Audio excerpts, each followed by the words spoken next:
தமிழர் நலனை பாதுகாத்திட, தமிழ்நாட்டிற்கான உரிமைகளை வென்றிட, சாமானியர்களின் மக்களாட்சியை உருவாக்கிட, மக்கள் தலைவனை மக்களாட்சியில் அமர வைத்திட நமது வாகை சூடும் வரலாறு திரும்புகிறது. வெற்றி பேரணியை தமிழ்நாடு மதுரையிலிருந்து தொடங்குகிறது. இந்த நாடு இதுவரை கண்டிராத பிரம்மாண்ட மாநாட்டிற்கு, தமிழ் மண்ணின் ஜனநாயக திருவிழாவிற்கு அழைக்கிறார் வெற்றி தலைவர் விஜய். வெல்லப்போகும் காலத்திற்காக பிரம்மாண்ட கட்டமைப்புடன், கழகத்தின் உறுதியுடன், ஒட்டுமொத்த தமிழ் மக்களின் ஆதரவுடன் நாம் அனைவரும் திரள்கிறோம்.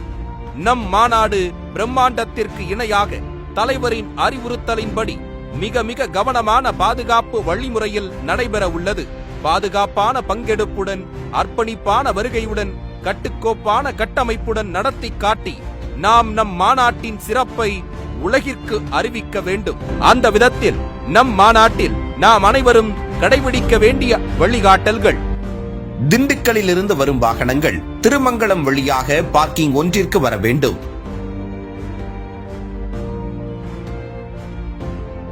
தேனியிலிருந்து வரும் வாகனங்கள் திருமங்கலம் வழியாக பார்க்கிங் ஒன்றிற்கு வர வேண்டும்.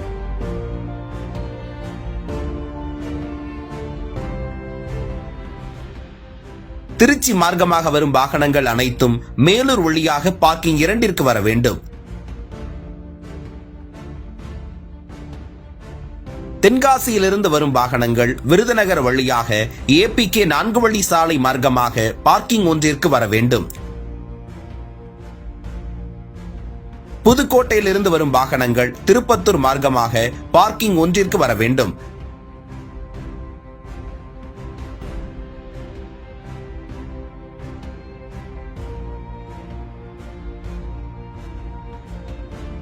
ராமநாதபுரத்திலிருந்து வரும் வாகனங்கள் பார்த்திபனூர் 4 வழி சாலை வழியாக வந்து APK 4 வழி சாலை மார்க்கமாக பார்க்கிங் ஒன்றிற்கு வர வேண்டும்.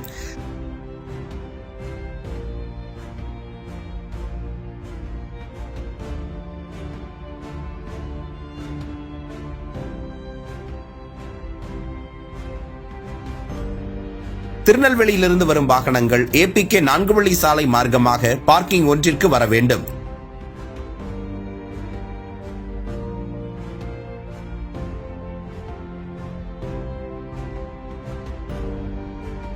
நெடுஞ்சாலையிலிருந்து மாநாட்டு பந்தலுக்கு வரும்போது ஒரே திசையில் இருக்கும் 7 நுழைவு வாயில் வழியாக மட்டுமே மாநாட்டு திடலுக்குள் நுழைய வேண்டும். நீங்கள் அமர்ந்திருக்கும், நிற்கும் இடங்கள் உட்பட திடல் முழுவதும் குடிநீர் பைப் மூலம் சுத்திகரிக்கப்பட்ட குடிநீர் வழங்கப்படும். மாநாட்டு திடலின் இரு பக்கவாட்டிலும் மாபெரும் எல்லை பாதுகாப்பு சுவர் அமைக்கப்பட்டிருக்கும். பாதுகாப்பு எல்லை சுவர் அமைந்திருக்கும் இரு பக்கங்களிலும் மொத்தம் 20 மருத்துவ முகாம்கள் தயார் நிலையில் இருக்கும். அனுபவம் வாய்ந்த மருத்துவர்கள், செவிலியர்கள் குழுக்கள் காத்திருப்பார்கள். தங்களுக்கோ அருகில் உள்ள தோழருக்கோ ஏதேனும் உடல் உபாதைகள் ஏற்பட்டால் உடனடியாக மருத்துவ முகாமுக்கு தெரிவிக்கவும். தேவை ஏற்பட்டால் மருத்துவ முகாம் பின் தயாராக இருக்கும் ஆம்புலன்ஸ் மூலம் உடனடியாக அருகிலுள்ள மருத்துவமனைக்கு கொண்டு செல்ல ஏற்பாடுகள் செய்யப்பட்டுள்ளது.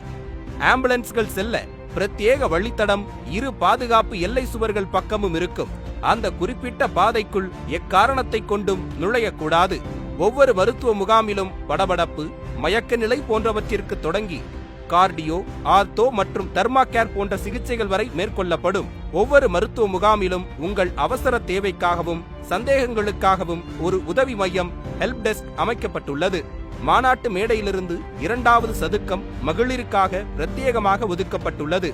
நாம் எப்போதும் விழிப்புணர்வுடன், எச்சரிக்கையுடன் இருக்கும் விதத்தில் அவசர தேவையை பொறுத்து இருபக்க பாதுகாப்பு எல்லை சுவர்களும் அகற்றப்படும்.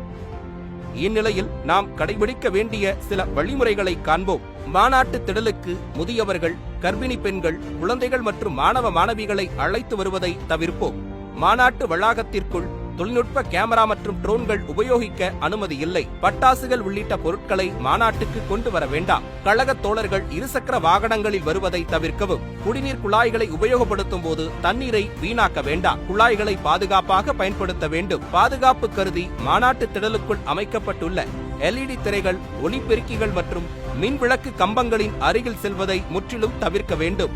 மாநாட்டிற்கு வருபவர்கள் வாகனங்களில் பாதுகாப்பாக பயணிக்கவும். பயன்படுத்தப்பட்ட பொருட்கள் மற்றும் குடிநீர் பாட்டில்களை அப்புறப்படுத்த திடலுக்குள் உள்ள குப்பை தொட்டிகளை மட்டுமே பயன்படுத்தவும், வழிகாட்டும் அறிவிப்பு பலகைகளை முறையாக பின்பற்றவும், திடலுக்குள் உள்ள தடுப்புகள் மற்றும் தடையரண்களை கடக்க முயற்சிக்க வேண்டாம். பாதுகாப்பு அதிகாரிகளிடம் வாக்குவாதம் ஏதும் செய்யாமல் கண்ணியமான முறையில் உரையாட வேண்டும். மாநாட்டிற்காக ஒதுக்கப்பட்ட நிறுத்தங்களில் மட்டுமே வாகனங்களை நிறுத்த வேண்டும். மாநாட்டு திடலில் போதுமான கழிவறைகள் அமைக்கப்பட்டுள்ளது. நமது கழகத்தின் கண்ணியத்தையும் கட்டுக்கோப்பையும் எப்போதும் போல் காக்கும் விதமாக அமைதியை கடைபிடிக்கவும். இறுதியாக, இந்த மாநாட்டில் கலந்து கொள்ளும் நாம் அனைவரும் ஒரே குடும்பம். நாம் ஒருவரை ஒருவர் பரஸ்பரத்துடனும் நமது தோழர்களை அக்கறையுடனும் கனிவுடனும் பார்த்து கொள்ள வேண்டும். குழாய்களில் பிடிக்கும் தண்ணீர் முதற்கொண்டு தாமாக முன்வந்து கொடுக்க வேண்டும். நாம் ஒரு குடும்பமாக நமக்கான அரசியலை நமக்கான தலைவருடன் சேர்ந்து வென்றெடுப்போம். வெற்றி வாகை சூடுவோம்.